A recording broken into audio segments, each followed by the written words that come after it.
E5 TV news కు స్వాగతం. ముందుగా హెడ్లైన్. అంబేద్కర్ చరిత్రను తుడిచిపెట్టే కుట్రలు మల్లికార్జున ఖార్గే. సంక్రాంతి తర్వాత అర్హులైన కుటుంబాలకు రేషన్ కార్డులు మంత్రి ఉత్తమ్ కుమార్ రెడ్డి.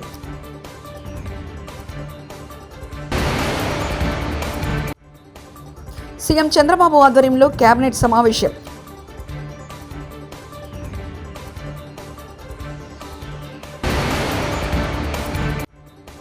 తిరుమలలో తెలంగాణ భక్తులకు ప్రాధాన్యత ఇవ్వాలి మాజీ మంత్రి శ్రీనివాస్ గౌడ్. ప్రతిదానికి అంబేద్కర్ పేరు ప్రస్తావించడం కాంగ్రెస్కు ఫ్యాషన్గా మారిందని, ఆయన పేరు కాకుండా దేవుణ్ణి స్మరించుకుంటే 7 జన్మల స్వర్గం లభిస్తుందని కేంద్ర హోంమంత్రి అమిత్ షా చేసిన వ్యాఖ్యలను ప్రధాని మోదీ గట్టిగానే సమర్థించారు. అంబేద్కర్ చరిత్రను తుడిచిపెట్టేందుకు ఆ పార్టీ పనిన కుట్ర లేదని విమర్శించారు. బాబాసాహెబ్ను అవమానించిన ఆ పార్టీ చరిత్రను, వాస్తవాల చిట్టాలను షా రాజ్యసభలో బయటపెట్టారని, అది చూసి కాంగ్రెస్ నేతలు బెత్తరపోయారని అన్నారు. అందుకే అంబేద్కర్ను ఆయన అవమానించారని, కేబినెట్ నుంచి బహిష్కరించాలంటూ కొత్త నాటకాలు మొదలుపెట్టారని మండిపడ్డారు. వారి దురదృష్టం ఏమిటంటే ప్రజలకు నిజం తెలుసని బుధవారం ఎక్స్లో వరుస ట్వీట్లు చేశారు. అటు కేంద్ర మంత్రులు రాజ్నాథ్ సింగ్, అశ్విని వైష్ణవ్, కిరణ్ రిజిజు కూడా షాక్ అండగా నిలిచారు. తాను అంబేద్కర్కు వ్యతిరేకంగా ఒక్కనాటికి మాట్లాడనని షా తేల్చి చెప్పారు. అంబేద్కర్ను అవమానించిన, ఎస్సీ ఎస్టీలకు నిర్లక్ష్యం చేసిన కాంగ్రెస్ చీకటి చరిత్రను అమిత్ షా పార్లమెంట్లో బట్టబయలు చేశారు. ఏళ్ల తరబడి అధికారం అనుభవించి ఎస్సీ ఎస్టీల సాధికారతకు చేసింది శూన్యమని ప్రధాని విరుచుకుపడ్డారు. అంబేద్కర్ పట్ల కాంగ్రెస్ చేసిన పాపాల జాబితాను ఆయన విడుదల చేశారు. సంక్రాంతి తర్వాత తెలంగాణలో అర్హులైన కుటుంబాలకు కొత్త రేషన్ కార్డులు ఇస్తామని మంత్రి ఉత్తమ్ కుమార్ రెడ్డి ప్రకటించారు. రాబోయే 2 నెలల్లో రేషన్ దుకాణాల్లో దొడ్డు బియ్య స్థానంలో సన్న బియ్యం అందిస్తామని స్పష్టం చేశారు. పీడీఎస్ బియ్యంతో వ్యాపారం, ట్రాన్స్పోర్ట్, రీపాలిషింగ్ చేసిన కఠిన చర్యలు తీసుకుంటామని మంత్రి హెచ్చరించారు. దొడ్డు బియ్యం దాని కన్జంప్షన్ తక్కువై మరి అది బ్లాక్ మార్కెట్లో వచ్చి రీపాలిషింగ్ అయ్యి రకరకాలుగా జరుగుతుంది.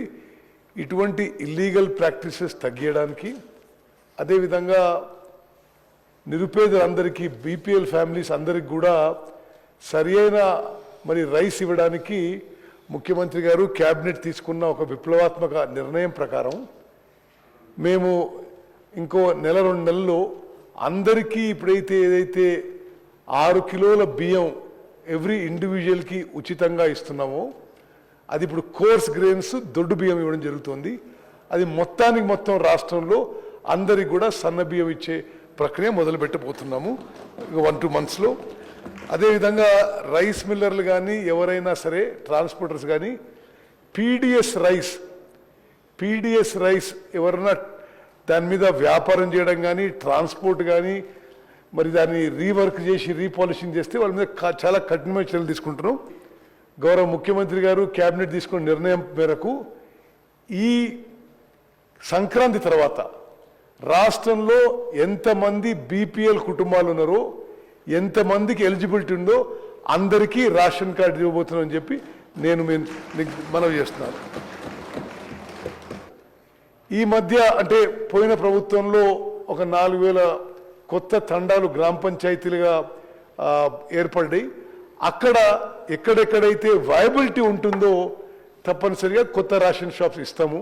కానీ మా అనుభవం ఏంటంటే మరీ ఎక్కువ రేషన్ షాప్స్ ఇచ్చినా ఉన్న వాళ్ళకి ఒక్కొక్కరికి వాళ్ళ దగ్గర ఉన్న రేషన్ తగ్గిపోయి వయబిలిటీ కావడం లేదు. సో అందుకోసమే మరి మేము ఎక్కువ రేషన్ షాపులు ఇవ్వడానికి మాకు ఎటువంటి ప్రాబ్లం లేదు. కానీ రేషన్ షాప్ ఎవరికైతే ఇస్తామో వాళ్ళకి వయబిలిటీ ఉండే విధంగా కూడా చూసుకోవాల్సిన అవసరం ఉంది. కాబట్టి అది పరిశీలన చేస్తున్నామని చెప్పి మనవి చేస్తూ స్పీకర్ గారికి ధన్యవాదాలు. తిరుమల శ్రీవారిని పలువురు రాజకీయ ప్రముఖులు దర్శించుకున్నారు. లక్షద్వీప్ గవర్నర్ ప్రఫుల్ కోడా పటేల్, తెలంగాణ మాజీ మంత్రులు శ్రీనివాస్ యాదవ్, శ్రీనివాస్ గౌడ్, ఎమ్మెల్యే పుట్టా సుధాకర్ యాదవ్ గురువారం వీఐపీ ప్రారంభ విరామ దర్శన సమయంలో వేరువారుగా స్వామివారి సేవలో పాల్గొన్నారు. తిరుమల తిరుపతి దేవస్థాన ఆలయ అధికారులు వారికి స్వాగతం పలికి దర్శన ఏర్పాట్లు చేశారు. తిరుమలలో తెలంగాణకు చెందిన భక్తులు, ప్రజాప్రతినిధులు, వ్యాపారవేత్తలపై తిరుమల తిరుపతి దేవస్థానం చిన్నచూపు చూస్తుందని మాజీ మంత్రి శ్రీనివాస్ గౌడ్ ఆరోపించారు. తిరుమలలో తెలంగాణ నాయకులు ప్రజలను సమానంగా చూసేలా సీఎం చంద్రబాబు చొరవ తీసుకోవాలని కోరారు. ఆంధ్ర ప్రాంతంతో ఉన్న ఒకే ఏకైక సంబంధం తిరుపతి. 2 రాష్ట్రాలు కలిసి ఆంధ్రప్రదేశ్గా ఉన్నప్పుడు ఇది ఎక్కడ ఎలాంటి ఇబ్బందులు లేకుండా ఒకే విధంగా ఉండేది. 2 రాష్ట్రాలు విడిపోయిన తర్వాత డిఫరెన్సెస్ లేకుండా ప్రజలను కలిపిన దానిలో మా ప్రభుత్వంతో పాటు తిరుపతి దేవస్థానం టీటీడీ పాలక మండలి కూడా. ఎందుకంటే ఏర్పడిన తర్వాత ఎలాంటి డిఫరెన్స్ లేకుండా దర్శనాలు అన్నీ జరిగినాయి. కానీ ఈరోజు ఇక్కడ పరిస్థితి చూస్తుంటే తెలంగాణ సామాన్య ప్రజలకు కానీ, తెలంగాణ రాజకీయ నాయకులకు కానీ, తెలంగాణ సంబంధించినటువంటి వ్యాపారవేత్తలకు కానీ ఇక్కడ కొంత డిఫరెన్సెస్ అనేది కనిపిస్తూ ఉంది. ఇది మంచి పరిణామం కాదు. ఎందుకంటే టీటీడీ పాలక మండలి అంటే మాకు గొప్ప గౌరవం. దేవుడు, తిరుపతి దేవుడు అంటే మాకు ప్రపంచానికి దేవుడు. ఈ ప్రాంతంలో ఉన్నంత మాత్రం ఈ ప్రాంతం మాది అని దేవుని విషయంలో అనుకుంటూ వెళ్ళలేదు. అలా చేస్తే దేవుని కూడా కోపం వస్తుంది. తెలంగాణ ప్రజలకు, ఆంధ్ర ప్రజలకు, తెలంగాణ నాయకులకు, ప్రజాప్రతినిధులకు, ఆంధ్ర నాయకులకు, వ్యాపారవేత్తలకు ఈక్వల్గా ఉండాలి. ప్రజలకు, రాజకీయ నాయకులకు కానీ, విఐపీలకు కానీ, మామూలులకు కానీ, వ్యాపారవేత్తలకు కానీ, భక్తులకు మాత్రం భేదం కనిపిస్తూ ఉంది. అనుభవజ్ఞుడైనటువంటి ముఖ్యమంత్రి గారు మరి దీన్ని సరిచేయాల్సిన బాధ్యత ఉంది. మేము ఏనాడైనా ఈ 10 సంవత్సరాల కాలంలో ఏనాడైనా మేము ఆంధ్ర వాళ్ళ ప్రజలను కానీ, ఆంధ్ర వ్యాపారస్తులను కానీ, మేము హైదరాబాద్లో కానీ, తెలంగాణలో కానీ ఏనాడైనా భేదాభిప్రాయం చూసినామా? ఆంధ్రప్రదేశ్ ఉన్నప్పుడు కూడా తెలంగాణలో ఎక్కడ నీళ్లు ఉంటే, ఎక్కడ కాలువలు ఉంటే, ఎక్కడ కాలువలు ఉంటే అక్కడ ఆంధ్ర వాళ్ళు వచ్చి వ్యవసాయం చేసేది. ఎప్పుడు కూడా వాళ్ళను భేదాభిప్రాయం చేయలేదు. సరే వాళ్ళు పని చేసుకుంటున్నారులే అనుకొని మేము అనుకున్నాం.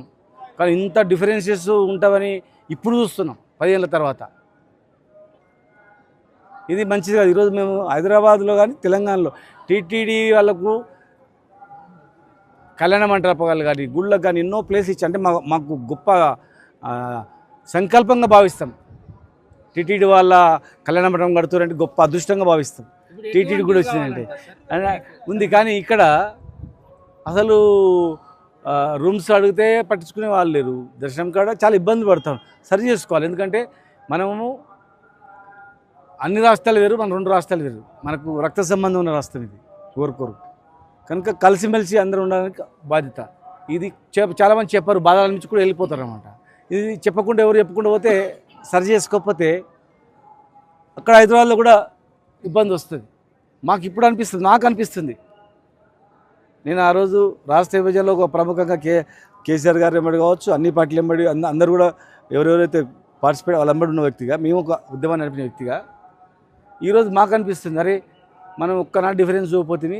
ఇలా ఏం మనం తెచ్చిన గవర్నమెంట్లో హైయెస్ట్ వాళ్ళు కాంట్రాక్ట్ వాళ్ళే, పదవులు అనుభవించిన వాళ్ళు ఎక్కువ శాతం. మేము ఇప్పటి వరకు 26,298 కోట్లు వడ్డీ కట్టామంటూ డిప్యూటీ సీఎం బట్టి విక్రమార్క తెలిపారు. కట్టింది 26,298 కోట్లు.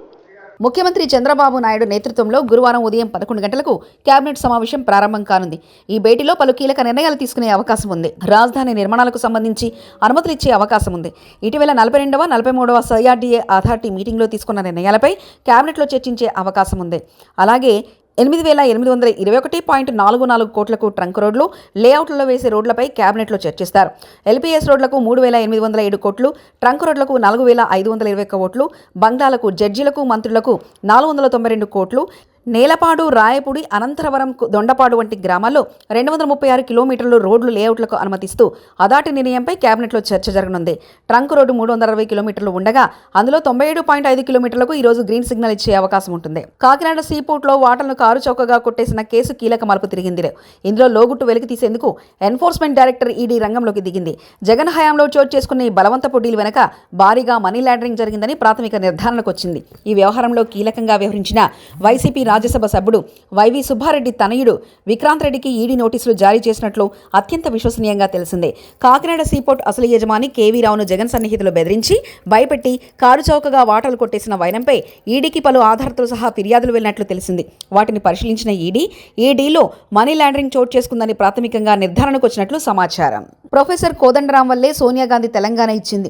Professor Jayashankar, professor Kodandaram, professor Jayashankar అంటూ ఏకవచనంతో సంబోధిస్తూ మాట్లాడారు మంత్రి కోమటిరెడ్డి వెంకటరెడ్డి. ప్రతి గ్రామం తిరిగి తెలంగాణ ఆవశ్యకతను చెప్పిన వారు ఎవరైనా ఉన్నారంటే వారు ప్రొఫెసర్ కోదండరామ్ గారు. ఆ సకల జనుల ఆశలు చూసిన తర్వాతనే కాంగ్రెస్ పార్టీ తెలంగాణ ఇవ్వడం జరిగింది. అంబటి రాంబాబుపై కేసు నమోదు. టీడీపీ జనసేన సోషల్ మీడియాపై ఫిర్యాదు చేసి ఇచ్చిన ఫిర్యాదులో ఎప్పటిలోపు చర్యలు తీసుకుంటారో చెప్పండి అంటూ నిన్న పోలీస్ స్టేషన్ ముందు ధర్నాకు దిగిన అంబటి రాంబాబు పోలీసుల విధులకు ఆటంకం కలిగించారని అంబటి రాంబాబుపై ఇవాళ కేసు నమోదు చేసిన గుంటూరు పట్టాభిరామ్ పోలీసులు.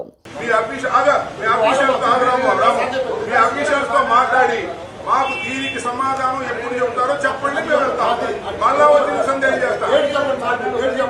చెప్పండి, తక్షణమే చెప్పండి. చెప్పండి, 19వ తారీఖు నేను ఇచ్చా. వచ్చి ఇచ్చానా లేదా? ఏది 14 రోజులు చేయాలి. పోలీసు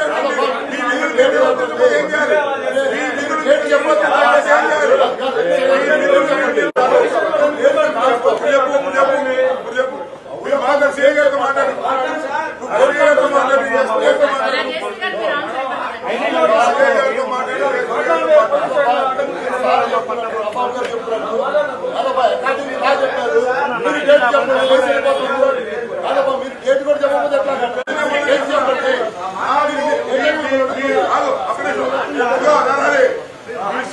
నాతో మాట్లాడచ్చు.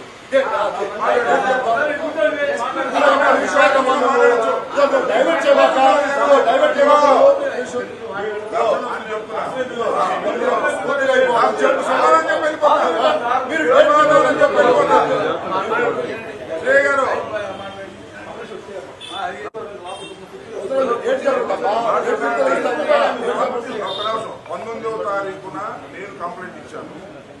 చట్ట ప్రకారం 14 రోజులు మీ దగ్గర అడిపెట్టుకోవచ్చు. కొత్తగా వచ్చిన BNSS ప్రకారం 14 రోజులు దాటిపోయింది. నాకు కనీసం సమాధానం ఇవ్వలేదు నా కంప్లైంట్స్ మీద.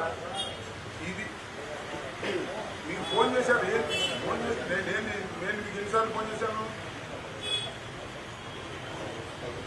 అవుట్ ఆఫ్ స్టేషన్లో ఉన్నా సరే నాకు రాతపూర్వకంగా సార్ మీరు ఒకసారి యాప్ చూసుకోండి. ప్రిలిమినరీ ఎంక్వైరీ కోసం మీరు 14 రోజుల పాటు మీరు పెట్టుకోవచ్చు. ఆ 14 రోజులు నేను మీతో మాట్లాడలేదు. అవును సార్, మీరు లేకపోతే మీ డ్యూటీ నిర్వహించేవాళ్ళు మరొకరు ఉంటారు కదా సార్. సరే, నాకు ఇప్పుడు మీ పోలీస్ స్టేషన్ ముందు కూర్చున్నాను నేను. Thank you. ఇప్పుడు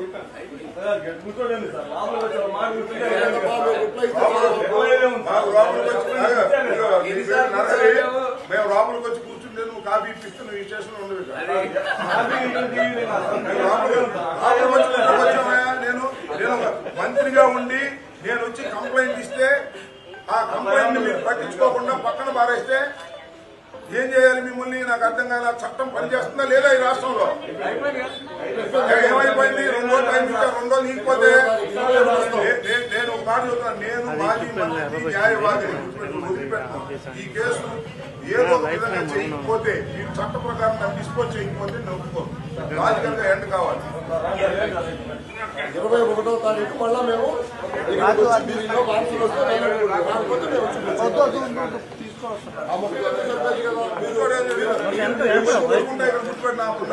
తెలీదు. రేపు గంటగా పడుకుంటాను 27 తారీఖు తర్వాత.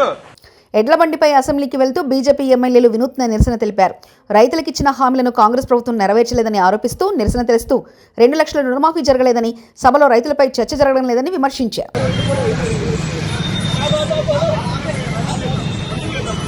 ఉమ్మడి అనంతపూర్ జిల్లా స్థానిక ప్రజాప్రతినిధులతో పార్టీ అధ్యక్షుడు వైఎస్ జగన్ సమావేశం నిర్వహించారు.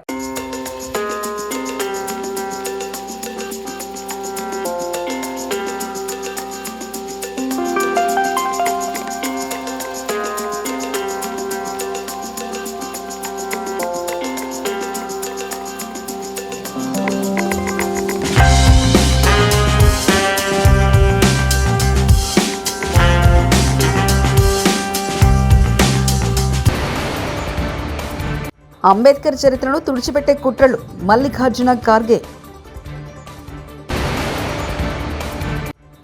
సంక్రాంతి తర్వాత అర్హులైన కుటుంబాలకు రేషన్ కార్డులు మంత్రి ఉత్తమ్ కుమార్ రెడ్డి.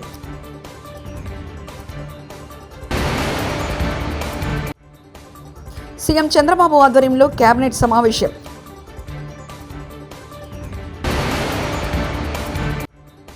తిరుమలలో తెలంగాణ భక్తులకు ప్రాధాన్యత ఇవ్వాలి. మాజీ మంత్రి శ్రీనివాస్ గౌడ్. ఇవి బులెటిన్ విశేషాలు. చూస్తూనే ఉండండి E5 టీవీ న్యూస్.